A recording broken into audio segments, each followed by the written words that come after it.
Hi, sweetie. Oh, hey, baby girl. You gonna help me out with this one? Appreciate you. Okay. Hello my loves, Tony here from TL Yarn Crafts and welcome back to my channel. So one of the things that I realized that I love about this time of year is all of the wrap-ups that happen on various platforms. I've been spending a lot of time watching videos on TikTok and my feed is flooded with everything I knit this year, everything I crocheted this year, everything I read this year. And I never realized this, but I love an introspective moment. I love a little flashback. I love reliving the year that we just went through because it's not until December that you realize, oh my gosh, that was a lot. So I decided to have one of those moments myself and I'm going to be sharing with you almost everything that I crocheted in 2022. I couldn't possibly share everything with you because we would be here all day, but what I'm giving you are Tony's favorites. I just referenced myself in the third person. Okay. I'm sharing the projects that I keep coming back to, the ones that I'm most proud of, and the ones that I learned the most from. I was originally gonna limit myself to my favorite number, which is 7, but that wasn't nearly enough, so I went to my second favorite number, which is 13. So I'm sharing 13 of my favorite projects from 2022. So if that sounds like a good time, make sure you give this video a thumbs up and consider subscribing to my channel. It's the very last time I'm gonna say it, but we are still on the quest to 500K. As of filming this video, I think we're at like 489 or 490. Even for us to make it there, I'm like, wow, we really showed up. So even if we don't get to 500K by the new year, totally fine with me, but I really hope that we can because I want to give all this stuff away. So here's a quick image of everything that is included with the giveaway. Just know that it is open to US and international residents, and we're only doing the giveaway if we make it to 500K by New Year's. So if you are already subscribed, make sure you recommend my channel to a friend, subscribe on your significant other's YouTube, whatever you can come up with. Let's get to 500K so I can give y'all this stuff, all right? And as always, we have to give some love to our Cup of Caffeine sponsor. Today I am reheating yesterday's coffee because I was too lazy to make a whole pot. And I'm fine with that. It's the end of the year, like as minimal effort as possible. Am I right? Today's Cup of Caffeine sponsor is Fun Crochet, and when donating, Fun Crochet said, hello from Australia. Earlier this year, I wanted to learn how to crochet, and your How to Crochet tutorial was one of the first I watched that was easy to follow. I'm now making amigurumi every day and even have had success selling my makes on Etsy. Thank you. And thank you so much for checking out that video. I love being part of your crochet journey. I bet your amigurumis are adorable, and best of luck on Etsy. But when you can, get off Etsy because they just go crazy with the fees. Now, if you like my videos and want to support my channel, buy me a coffee. Who knows, I might shout you out in my next video. Now let's talk my favorite makes of 2022. So the very first project I'm going to share is my Kiki shawl. So I absolutely love this one. Oh my gosh, it's so soft. I forgot how soft this was. Oh, why don't I wear this every day? I don't know. So the Kiki shawl was originally designed in collaboration with an indie dyer named Marley, who runs Little Wing Fibers. Marley and I actually met at Our Maker Life. She is such a sweetheart, and she was telling me how she started her own hand-dyed yarn business over the pandemic. She had mentioned that she was coming out with one of her first collections and wondered if I'd like to partner, and I was like, yes, honey, of course. I always love new yarn. She showed me the colors from her Creature Comforts collection, which was inspired by the Studio Ghibli movies. I ended up picking two different colors. This one is May All Your Bacon Burn, and this one is Onigiri. I think they were a perfect match, and it really does look a bit like bacon if you know the reference. This was one of my favorite projects to work on because it gave me a real challenge. I committed to a particular date to have this pattern out, and I got to the point where I was maybe 3 days away from needing to have the pattern done, and I was like, oh my gosh, I gotta sit down and knock this out. The original version of this project was going to be this gorgeous kind of chevron infinity scarf. That didn't end up working out. So I was like, we need to switch gears ASAP. I had already lost just about a day and a half at that point, so I frogged the entire project and I started over with this Tunisian crochet triangle. I had no idea where it was gonna go, but I was like, we're gonna make this work because I said I would. I am not gonna let Marley down. So after an incredibly late night, I came up with this. It's a bulky weight, so it works up relatively quickly, and I also like that it's got that chunkiness to it, but it's not so huge that it feels overwhelming. The free pattern is up on my blog, TLYCblog.com. I'm going to link this pattern and everything else that I talk about down in the description, so you'll be able to go find it if you want to. The next project I want to share is this gorgeous checkered cowl that I made for Yarn-Yay. Now, if you follow me on Instagram, you will know that I was the designer in residence for Yarn-Yay, which is a yarn subscription box that is run by Vicky Howell. Vicky has been a trailblazer in this maker community. She's been around for a very long time, and she's one of the people that inspired me early on in my journey. So the opportunity to work with her, design with her for 6 entire months, Renaissance, be one of the representatives of this amazing company that she built. It was a massive honor for me. Now, of all of the projects that I did with Yarnier, this checkered cow was one of my favorites because it gave me a chance to stretch beyond my design capabilities at the time. I absolutely love adding color to my projects, but I hadn't jumped on this checkered trend that was happening within crochet. I also adored the colors that we used for this because they're way outside of what I would have normally picked. The colors were giving Cookie Monster vibes, and I leaned all the way into that. I absolutely loved working on this. Now, if you missed out on that box, that's okay. Yarnier is available every single month, and at the time of filming this video, there were only like 15 of the December boxes left. So if you want to get in on Yarnier and you haven't before, definitely check that out. The next project I want to show you is my rancher shawl. So that's this one right here. Look at her. Oh my gosh, just unfurling that, so freaking satisfying. I just love how light it is, and I used Sorella wool wash when I was blocking it, and it still smells so good. Oh my gosh. So this is the rancher shawl. This is a Tunisian crochet boomerang shawl that I made using a color pack that I purchased from Ashley of Montana Crochet. Ashley and I go way back. We've done collaborations together. I have so much of her yarn. We've only actually met each other a couple times, and it's never enough time, but she is just one of those people that is a walking ray of sunshine. When I was looking through my stash and I wanted to start a new project, I saw this yarn pack and I was like, that's gonna be the one. The issue is I was really inspired when I grabbed the yarn, I caked it up, I put it in my bag, and then I wasn't quite sure what to do with it. It's another one of those designs where I just kind of started and I wanted to see where it would take me. And where it took me is this beautiful situation that happened here. Now, what really takes this shawl to the next level is these cute little tassels. And this is what makes this project one of my favorites of the year. I had never made little tassels like this before, but I happened to be scrolling through Pinterest and I saw somebody making tassels with a fork. Did you know you could make tassels with a fork? And if you did, why didn't you tell me? So once I got that inspiration to try out making tassels with a fork, I used the last mini of this mini skein set, made as many tassels as I could, and I put them all along the bottom border of the shawl. 10 out of 10, I absolutely love this one. And since I am such a sucker for mini skeins, it's got me wanting to go in my stash and make another one ASAP. It's really been fun over the course of the year, kind of playing around with these different concepts, these ideas, and even something as small as learning to make a tassel with a fork or having that deadline looming for a design. Like, those are the things that get me really motivated and they really activate my creativity. So this is one of those projects I will cherish forever. Speaking of cherish forever, oh my gosh, let me tell you about the blanket that freaking broke the internet. This is called the Bahama blanket. The inspiration from this project started with a very innocuous trip to Joann. I went there with my mom and I was recording some stories when I ran across this yarn called Landscapes Breeze. Now, Lion Brand just be dropping yarns out of the sky, not saying nothing. So when I ran across this in Joann, I was like, hello, am I not on the email list? Did I miss this one? I got all the yarn home and I had so many DMs about this yarn that I was like, I have to use this immediately. I can't remember exactly how many colors are in this blanket, but I took the colors and I put them in a fade order. So I wanted them to have nice, even transitions from the beginning of the blanket to the end. The blanket actually starts down here. And essentially what I do is I work the forward pass in one color and the return pass in a different color. So for the first, I don't know, 20, 30 rows here, I worked in all the same color. And then here you can see where I started fading in that second color. And then it was the second and third color, third and fourth color, and so on. By the time I finished the blanket, this yarn was nowhere to be found. I was so frustrated, so sad, so upset, but honestly, it's hard to keep yarns this good in stock. Thankfully, Lion Brand came out with a short run of some additional colors down the line, but even then that re-release didn't include all of the colors that I used, and the colors that they did include sold out super quick again. So who knows if they're gonna come out with this yarn again? I have no idea, but this is one of my absolute favorite blankets because it is literally the most colorful thing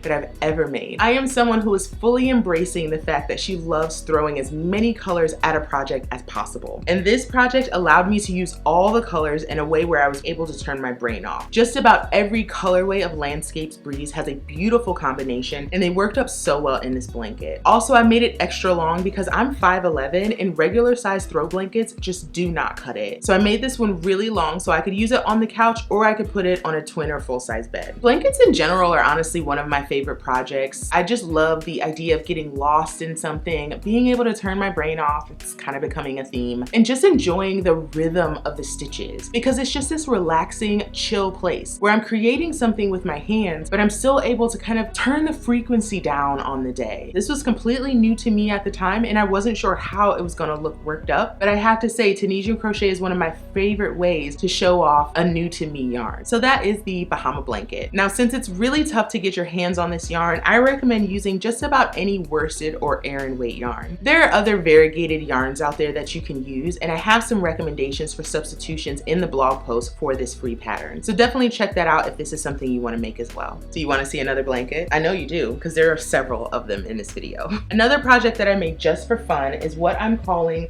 the unicorn marshmallow blanket. Now this one is one that I made for my niece. Her name is Winter and she is turning 8 years old in January. My niece Winter, oh my god. You can't tell me there's a cooler kid in the world. You can't convince me. She is literally the best. And she also loves everything bright and colorful, rainbows, marshmallows, high-pitched voices. Her favorite show is Unikitty. I mean, come on. So I was at a moment where I kind of had some downtime between projects and I was like, you know what? Now feels like a great time to bust some stash. I had a ton of DK weight hand-dyed yarn and I was like, who better to use the nice stuff on than one of my favorite people in the world. So I grabbed as many skeins as I could that had that bright, colorful kind of rainbow pastel theme to it. Now it was really intentional when I was putting the colors in a particular order for this blanket. I wanted it to feel random, but I also wanted it to feel cohesive. So the idea was to use a soft pastel, a bright pastel, and then a solid.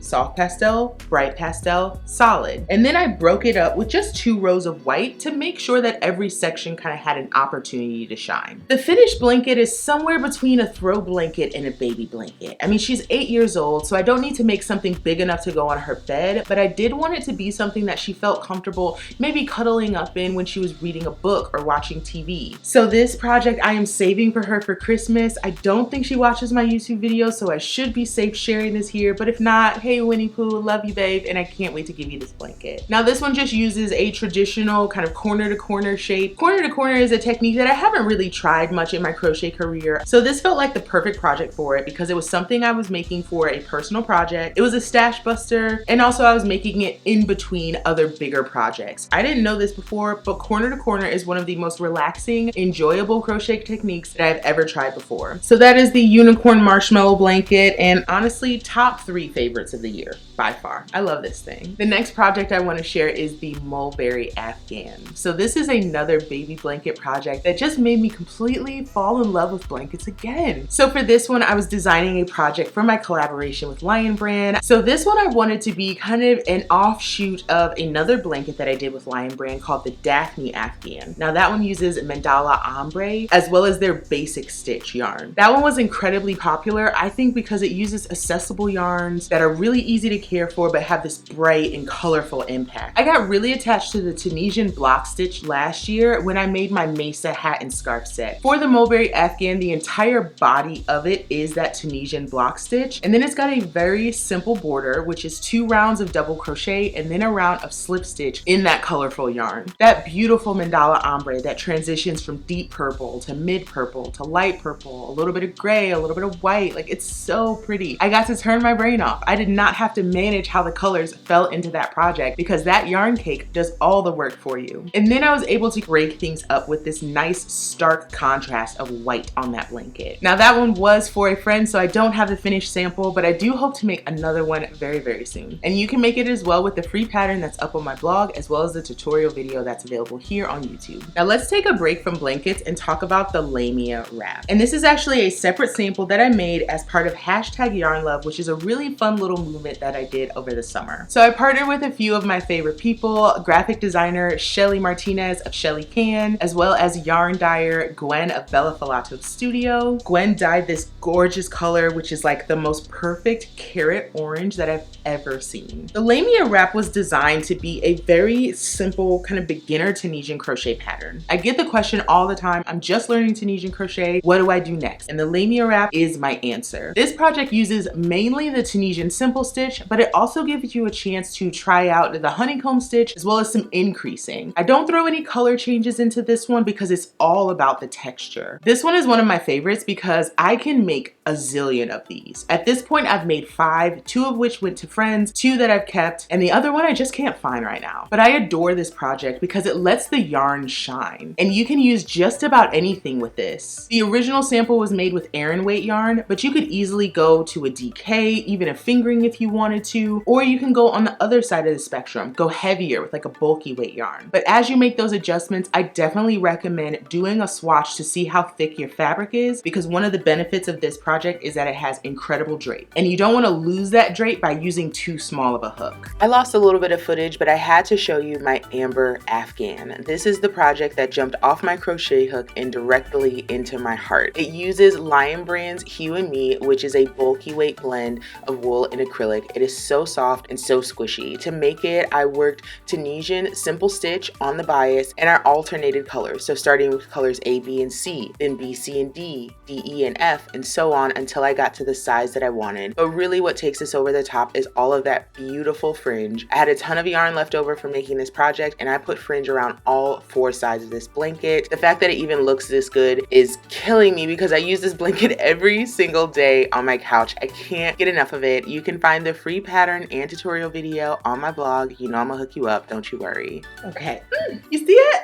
It's so cute. Oh my god. This is what I am affectionately calling my gumball sweater. Once again, I found myself in this place where I was kind of in between projects. This one I actually just started shortly after Thanksgiving. Hobie actually sent me a ton of their 8/4 cotton from their Friends collection. And they had sent me almost every single color of the Friends 8/4. If I'm not mistaken, they might have actually sent me all 100 some colors. Well, after I was done with that review, I was like, I can't let this yarn go to waste, and there's so much of it, so many gorgeous colors. I feel like I can make something happen with this. Now, after working on my Rhinebeck sweater, which we're gonna get to shortly, but after working on my Rhinebeck sweater, I was like, oh, crochet raglans really aren't that complicated. So I went back to one of my favorite videos to sort out kind of the yoke of all of this, and I actually just split for the sleeves. So I have my project bag right here, and I took a few things out, but I ended up with 30 different colors. Now I pulled out all of the oranges, the pinks, the yellows, a couple browns, the white colors, as well as the grays. So it gave me some really good variety of all of the colors that I really love, as well as some coordinating neutrals. Now before you ask me about this bag, I got it from Woven Art Studio in East Lansing, Michigan. My mom and I both got one, and they were on clearance at the time, so I don't know if they still have them, but I'll include the link to the shop down in the description and you can find out for yourself. Now this project goes in one of my favorites of the year, one because it's a current whip, and honestly my current whip is always my favorite project. This is giving me a chance to play around with making some wearables for myself, and also I finally found a cotton that I really like. So this Friends Cotton 8/4 is a fingering weight 100% cotton, and it is so incredibly soft. It works up really fast, and also it loves my crochet hooks. So I'm really excited to continue working on this project through the winter. Since it is cotton, it is so thin, it doesn't really provide much warmth. So the idea is to work this to 3/4 sleeves, put a collar on it, and be able to wear this in the spring and summer. But I will keep y'all posted on this one. I'm gonna try and be better about sharing my updates here on YouTube because y'all are always asking what happened with my projects. And while we're on the topic of sweaters, let me do another wardrobe change. You know I had to bring it out, friends. This is my Rhinebeck sweater. Now in case you haven't watched that video, I'm gonna link it right here so you can check it out. This is the project that pushed me so far out of my comfort zone that at points I wanted to laugh hysterically, I wanted to cry in the corner, I wanted to chuck it in the incinerator and just buy a sweater. I've been going to Rhinebeck for a few years now, so it's a really special opportunity for me to go hang out with my yarny friends once a year. So I wanted to make a sweater to kind of commemorate that experience, and this is what I came up with. I could go on and on about why I'm so proud of finally making this sweater, but one of the main reasons is this sweater gave me an opportunity to change the way that I talk about my body when it comes to making handmade things. I have designed and made sweaters, cardigans, other wearables, but honestly very few things for myself. And even the things that I did make for myself, I still felt a little self-conscious wearing because I just wasn't there mentally to appreciate how well handmade garments could fit on my body. But then I finished this sweater and I was like, oh, I am never going back. Confidence through the roof. This is the kind of sweater that I felt like I've wanted to purchase literally my entire life and I was never able to find it. But now I understand that if I have an idea of something that I want to wear, I can just make it myself. And that has also inspired me to look at different mediums of craft to see how I can incorporate things made with my own hands into my wardrobe. It's inspired me to want to try out sewing because I can never find a good pair of jeans. It's inspired me to try out knitting just to see how knit fabric is going to drape differently than crochet. It really opened a whole new world to me, and for years I was like, I've never made a sweater, I'm really nervous, I'm really scared, but I just pushed through this experience, and on the other side is a world of inspiration. Once again, I will say, if you have never crocheted, knit, handmade yourself a sweater, please do it, just for the experience of saying that you did. And even if the very first one is not perfect, you can always make more. Speaking of making more sweaters, okay. Every time I put this sweater on, I'm just like, this project I've affectionately called my Franken sweater because it's actually a combination of a couple different concepts. So here's how the story goes. A few of my friends from a very exciting company based in Denmark said that they were going to be swinging by Detroit on their way to New York over the Thanksgiving holiday. We planned this really fun get together for a bunch of Detroit designers, and I wanted to make something special again to commemorate the experience. And that meant I was going to crochet a sweater in less than 2 weeks. With this being my second ever sweater, that was kind of a tall order, but your girl loves a deadline. I went to Joann and I found this yarn called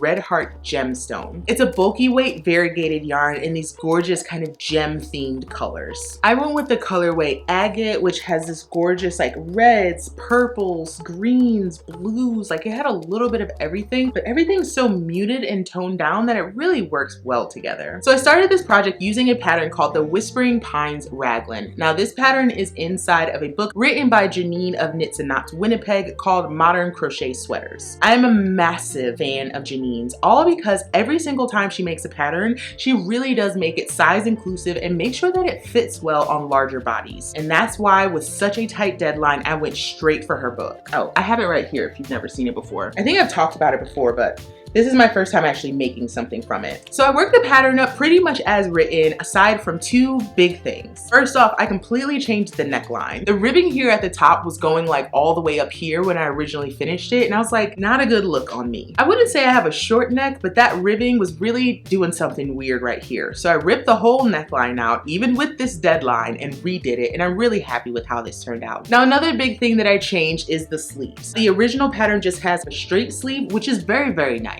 But I wanted something with a little bit more volume, a little bit more drama. There is a pattern called Le Pouf from our friends at Hedgehog Fibers. That project is called Le Pouf because of the gorgeous poofy sleeves that are on the knit cardigan and knit sweater. Now I don't knit just yet, but I knew that if I pulled the general concept of how those sleeves are constructed, I could convert it into crochet. So essentially how it works is you work all the way down to the elbow and then you start gradually increasing until you have just about twice as many stitches as you need. And then you decrease those stitches very, very rapidly so you get kind of this poofiness right at the wrist. And then you put this nice long ribbing at the wrist to keep everything close to your hand. So you got this volume through the sleeve, but it pulls in close and cinches in at the wrist. I was so pleased with how it turned out, and I was really bummed that I didn't get more pictures at the actual dinner, but it was just nice sitting there. It's something that I made surrounded by amazing friends, celebrating this opportunity to get to spend some time together. I don't wear this sweater nearly as much as I should. Even just slipping it on for this video, I'm reminded how much I enjoyed making it, how much I enjoyed wearing it, and what it meant to me at the time. I'm really planning to make something like this again, maybe in a slightly lighter weight because bulky weight acrylic, very warm, very warm. If I was going for a walk outside, I probably wouldn't even need a coat, but she would look fabulous. We all know that. So I'm going to switch back into my old clothes to show you these last two projects that I loved from 2022. This is the Bestie scarf, and you can see the giant smile on my face because I love wearing this thing. This has become my 2022 winter scarf and I never want to take it off. So this project was also part of the Hobbii Friends launch. It uses the Friends Extra Fine Merino held with 2 strands of the Friends mohair. I went for full-on luxury, full-on opulence, all the drama, brightest colors you got for this project. What made this one of my favorite projects of the year is it combined simplicity with color, and it turns out that's kind of my jam. It uses the Tunisian knit stitch, and each block of color is the same width and same length. With a project like this, you get to spend just enough time with one color to appreciate it before you move on to the next one. And I was able to choose colors from this based on the inspiration of like early 2000s Gap winter accessories. Now back in that period, they were using a lot of really bright colors, a lot of really bold color blocking, and that's what I wanted for this scarf. Because at its core, it's really just a rectangle Tunisian knit stitch scarf, but you know I gotta jazz it up a little bit. Another joy of making this scarf was the Tunisian knit stitch itself. It has a beautiful rhythm to it, and also I get to experience the joy of having a knit look project while still being able to use my crochet hooks. Now, does this project go in my top 3? 100% absolutely, you betcha booty. So you can find the free pattern for this up on my blog, and you can also find a kit from Hobbii. Now that kit includes all of the yarn that you need in the colors and the quantities that I use for this. All you have to add is the Tunisian crochet hook, and if you don't have one of those, you can find those on Hobbii's website as well. I don't want to take it off. I love it so much. I love it too much. I want to keep it. Okay. So I have one more project to share with you, and I wonder if you can guess before I even show it to you. And that, my friends, is my 2022 temperature blanket. Here she is in all her colorful, gorgeous merino wool glory. I love you. I love you. Oh, she's so heavy. Okay, here we go. So this is my temperature blanket. Every single year I make a temperature blanket. And if you're not familiar, a temperature blanket is where you assign a color to a range of temperatures, and then throughout the year you put another row or another block on a blanket to represent the temps for that day. This year I decided to be a full-on overachiever and go for a queen size temperature blanket. Oh my gosh, you're covered in cat hair. Of course you are, just like everything else in this house. When planning my temperature blankets for the following year, I try to come up with something that makes sense for what my life is gonna look like over those next 12 months. Now, when I planned this project back in October of 2021, I wasn't 100% sure if I would be moving this year. It was one of the things that I had in my prayer book, and I prayed on it literally every single day. I was like, Lord, I am ready to go back home. I am ready to go to Michigan. I am ready to be back by my family. If it is your will, let me have that, please. And I do believe that prayer works, and I like to act on faith. So creating this blanket was my opportunity to act on faith that I was going to be able to move home, that my queen size bed that I was currently sleeping on would go into a guest room, and I would be able to put this blanket on that bed. Well, lo and behold, I am in my new home, and my queen size bed is in my guest room, and I can't wait to finish this blanket and finally put it on that bed. What I went for this year's design was join as you go linen stitched squares. Each square is about 4 inches, and there's one for every single day. There are going to be some days left over because they wouldn't have made a whole strip, so those days are going to go into the border. So as of today, I have started my very last strip. I have 4 days so far on this last strip, and I am currently 5 days behind. That's it. That's kind of a big deal because typically at this point I am crunch time cramming to try and get caught up, but I have stayed mostly on track this year. As I get downtime in the evenings, I've been toggling between my gumball sweater and my temperature blanket. So it's been kind of fun playing around with those two projects because, again, color, simplicity, Tony's favorite things. Now I will say, this blanket, she humbled me. She knocked me down a peg. She made sure I remembered that I don't crochet nearly as fast as I thought I did. And when I commit to a project this big and say I'm gonna finish it over a course of the year, I have to really put that time and that energy into it. There were a couple times when I did fall behind, and it took me almost a couple weeks to get caught up. I counted it out, and every single square on this blanket is about 400 stitches between the single crochets, slip stitches, and chains. And they take me anywhere between like 10 minutes and sometimes 15 minutes if I'm like listening to a book or watching a TV show. Now extrapolate that over 365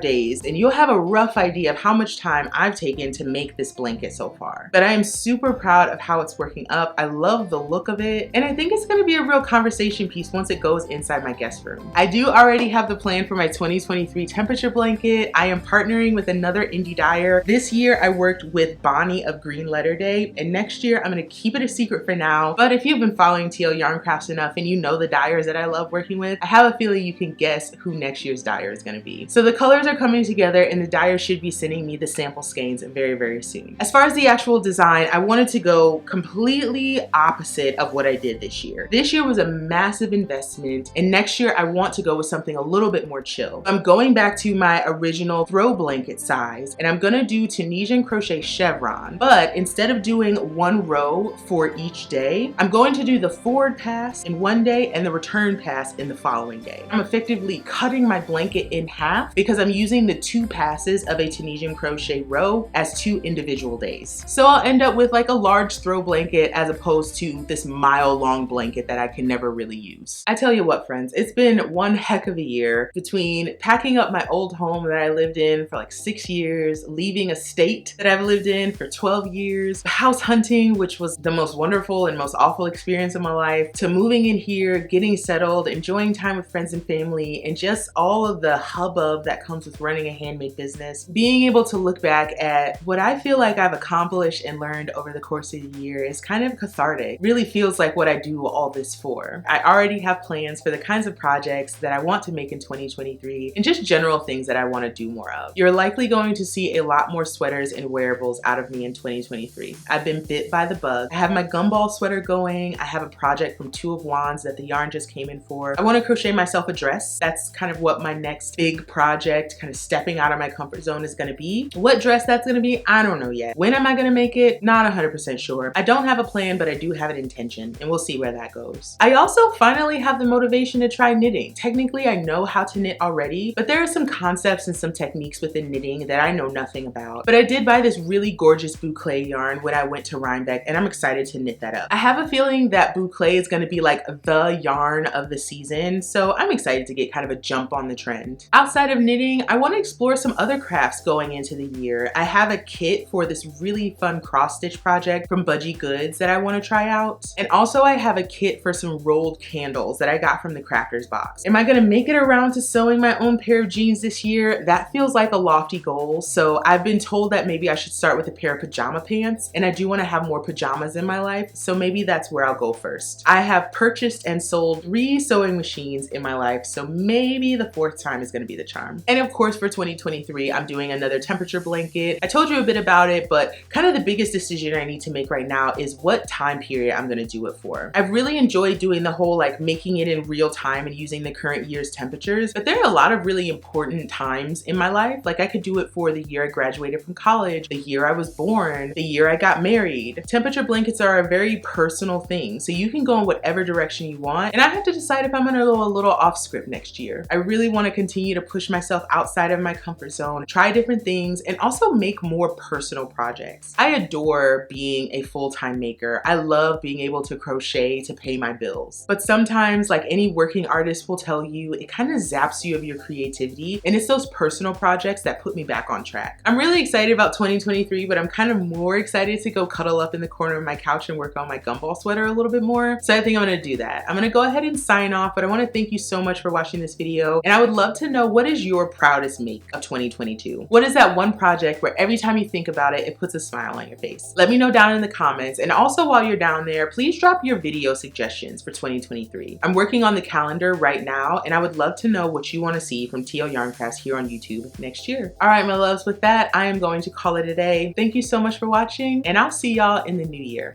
Bye-bye.